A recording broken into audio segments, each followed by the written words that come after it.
Hello, this is a quick video with some revision tips in. I've been asked quite a lot recently with exam season coming up what I do to revise and what my advice is for people wanting to revise. And yesterday someone called Jess asked me to make a video on how to revise. So this is for you, Jess, and anyone else that's interested. There are a few things you need before you get started in the actual revision itself, and one really important thing is an up-to-date textbook. Your school will usually give you an up-to-date textbook, but it's a really good idea just to check which specification it's for, when it was published, and if there are any more new ones out. Because I remember doing Unit 2 chemistry, I had a textbook that wasn't quite up to date, so because I made all my notes from the textbook, it was missing a section that actually came up in the exam, which wasn't very good because I lost 4 marks because of that. So after that, for Unit 3 for everything, I actually got the correct textbooks that were up to date for all of my sciences. So that's just a really important thing to check. It's really quick and it could save you a lot of marks. Once you've got a good textbook, I'd make a set of notes from it. There'll be some examples of my sets of notes later on in here, and for those of you that have asked for my sets of notes or want to ask, you'll get to see it from there how I do my notes, and that's how it works best for me to revise. With notes, make sure you haven't got any big paragraphs. As much as you can, split it down into small chunks. Lists and tables are really useful because it means you can just learn the left-hand column of the table, and so you'll have all your ideas and then you can just develop them in learning later on. The earlier you can make your notes, the better, really. So some of my notes, I made them before I'd even started the course at school, which, I mean, on the one hand it meant that I didn't have quite the right understanding to make the notes, but on the other hand it was really useful throughout the year because I used it when I was doing my essays throughout the year, so I got to grips with them, so I knew them really well when it was time to revise. Obviously if you haven't done it yet, it's a bit late for that, but get going with them as quickly as possible, and if you're starting now then I really wouldn't spend too long making them. The next thing you're going to want is a really thorough understanding of the course and all the principles behind it. It saves so much time if you understand what's going on. For example, I find it quite easy to understand economics, so my economics revision for my GCSEs came down to only a couple of hours before each exam, whereas for my sciences I would spend tens of hours learning for each unit because I just didn't understand it and couldn't get to grips with it. But if I had tried to understand it beforehand, it would have saved me so much time because then it would all make sense and it would be much easier for me to learn because I wouldn't have to learn all of the steps, I could just learn the principle behind it. If you want help getting a thorough understanding, I'd talk to someone that knows about the subject, such as the teacher, and try to get it to seep into your head. Just try really hard to understand it before you start revising. The last thing you need is a revision timetable, and it depends on what sort of learner you are, how motivated you are. You can either have a really strict revision timetable, like the one on the left, which I used before my GCSEs, or the one on the right, which I'm using at the moment for my AS levels. Although I did also use that before my GCSEs as well, closer to the date of my exams. If you struggle with motivation and you know you're not going to be able to get yourself to do all the revision you need to do, I'd have a really structured revision table that tells you exactly what you need to be doing when, and make sure you get the right sort of amounts of each subject. So say you know you've got a problem with physics, but you find history really easy, put loads of revision sessions for physics and not so many for history. This way you're not tempted just to keep revising the stuff you already know. I'd say you want a maximum of about an hour's revision, and then I tend to do, if I'm doing a whole day of revision, I'll do an hour and then quarter of an hour break, and then I'll obviously lunch and stuff. If you know that you're more motivated to revision, I'd have a revision table like the one on the right. This one just has squares in it. It's basically an empty grid, and each box, I mean for me it's worth an hour, but for you it depends how long you revise for typically, but an hour's easiest. And then just fill it in as you go along so you know what you're doing, how long you're spending on each thing. And if you look at it and you're thinking, look, I'm not spending enough time on physics, then you can just start doing some physics. But remember, if you're not motivated, this might not work. You might just spend the whole time doing subjects you find easy. You might also want to set yourself a target of how much revision to do. I'd say typically in a 7-day week, 40 hours is quite a good target. And with this system, it means you can bank hours. So say you do lots of revision at the start of the week, it means that you'll get less revision to have to do at the end of the week, because 40 hours you're not going to want to do much more than that in a week. If you're doing 40 hours, that is pretty good, so it means that you might get a day off at the end with no revision, which is really important to have breaks. I mean, for me, my birthday is always around revision time. It was in half term, I think, before GCSEs, so for me banking up these hours and taking a day off for my birthday was really important. Well, it wasn't, because I ended up doing revision on my birthday, but still it was an idea which I had, but I ended up not being able to do it. Moving on now to the bit you're probably most interested in, early revision.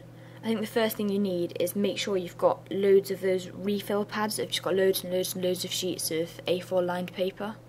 I think bigger lines are better than thinner lines, but that's because I'm an advocate for the thick lined pink margin paper. And then at the start I would literally sit there, have your notes there and your paper, and just read through the notes and write down the words that jump out at you, the words that you think are important, or draw a diagram. Like here, this is something I found from my GCSEs when I was doing stuff on dialysis. I wrote down a few words that were important to me, and when you write down a few words, they're the words that will stick in your brain. If you write down too many words, just nothing will stick. But if you write down a few keywords, hopefully you'll be able to know those words and have an understanding around those words and what they mean, and be able to jump from word to word. So there's only like 10 words, but it corresponds to a whole section there on dialysis. And also I drew a diagram, because diagrams stick in your head more. Make sure you've got variety. I wouldn't follow the lines, make it too official, because then you'll be thinking too much about that and not about what you actually need to be thinking about, which is the dialysis. This won't work for everyone, but if it works for you, then I think it will work really well. And when you keep going over and over your notes, each time you'll need to write less down, because you'll have a really good understanding of the whole thing. I think you want to go through it about 3 times altogether before you move on to late revision, which we'll come on to later. This is some stuff I did for my geography. For my geography, I figured it would be best to make myself a set of test yourself notes. So I'd have my original notes and I'd just edit them to basically blank out tables or rewrite questions, and then I'd literally read through my notes once or twice and then just go through my test yourself sheets and see how much I could remember, and then that would show me where the gaps in my knowledge were. And you could keep editing the test yourself sheets as you go along. So at the start on the right there, you can see there's quite a lot of details that's being given to you about the case study.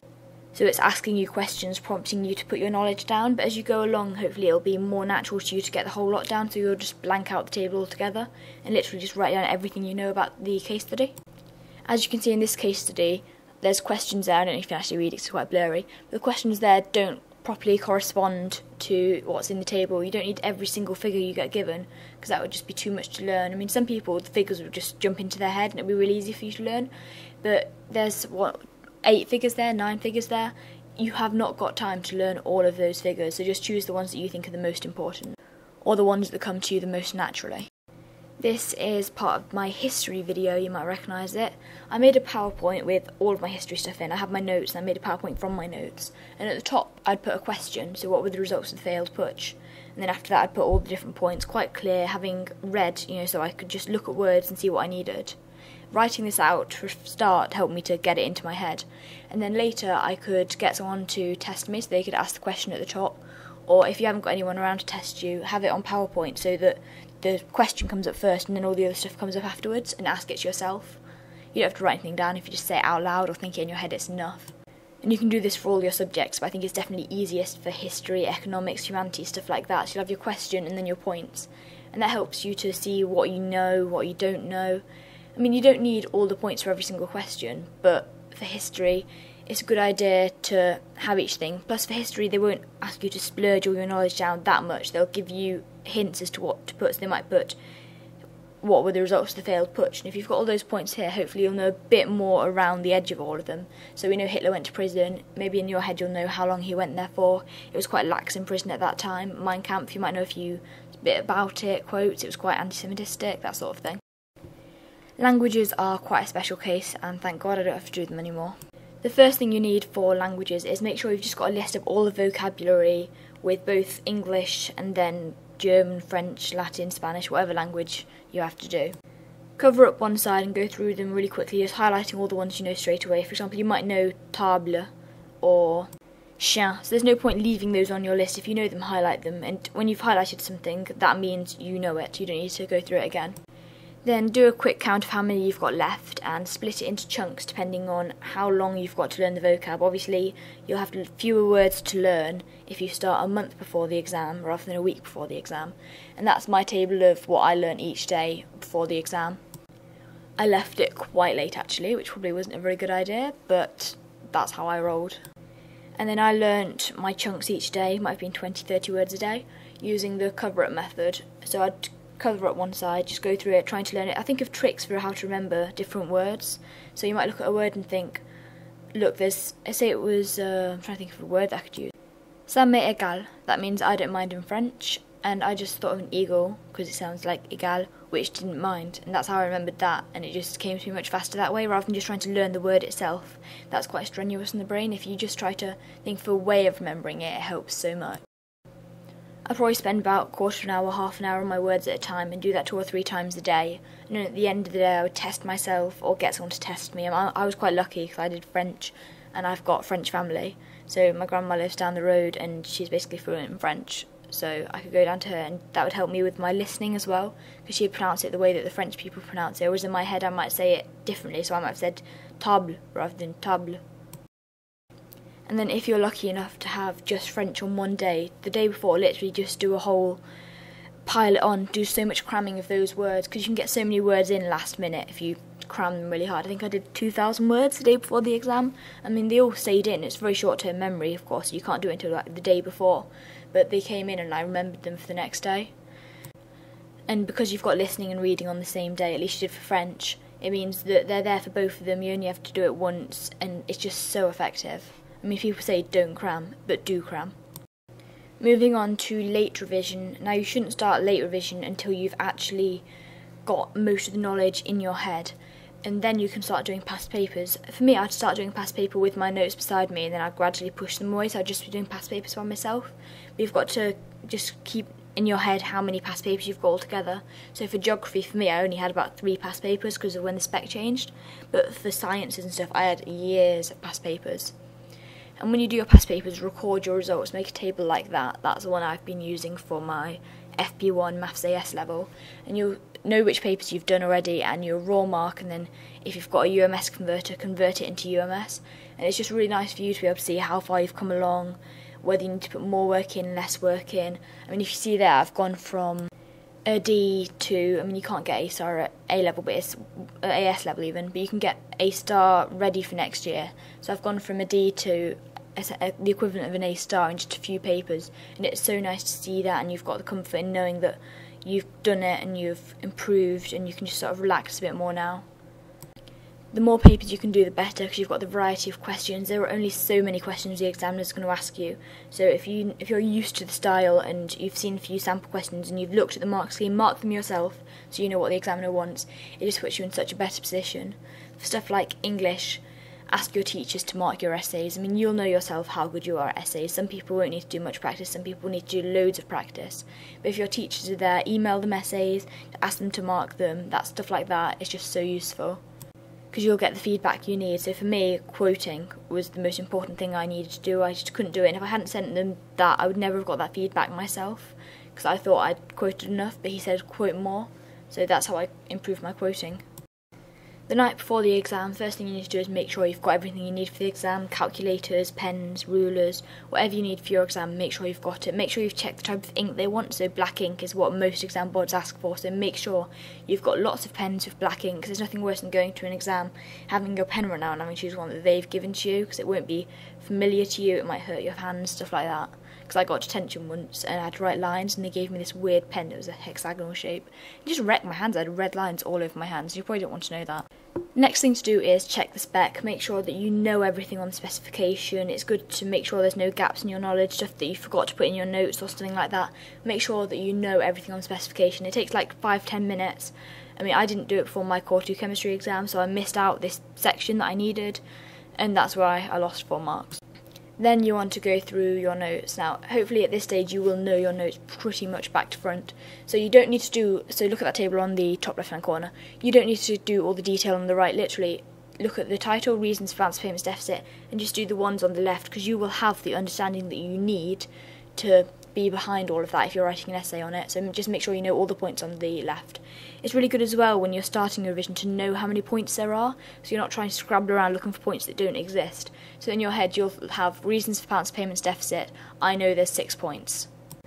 And a final thing to do, if they've given you data especially for the exam, they've told you, look, we're going to give you this case study, you know you're going to be given it in the exam, you'll have gone through it before hopefully, so you'll have your copy annotated, look through that and then print off yourself a plain copy and go through it and annotate it yourself. Get to grips with it, make sure you know it so you're not wasting loads of time reading it in the exam.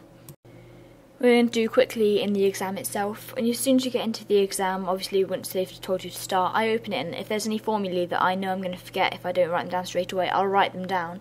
So for me, for mechanics at AS level, there are these Suvat equations. I can never remember them. As soon as time starts, I just write them all down really quickly. Don't spend too long on this, 30 seconds tops. Then you want to skim through the paper and look at the longer questions, not all the little piddly questions, just the longer ones. Especially if your English language exam, look at the last 2 questions, so you've got ideas going through your head whilst you're writing your other answers. I tend to do my questions in order that they're given. I just find it easier to do it like that, so I don't leave them out or anything sad like that.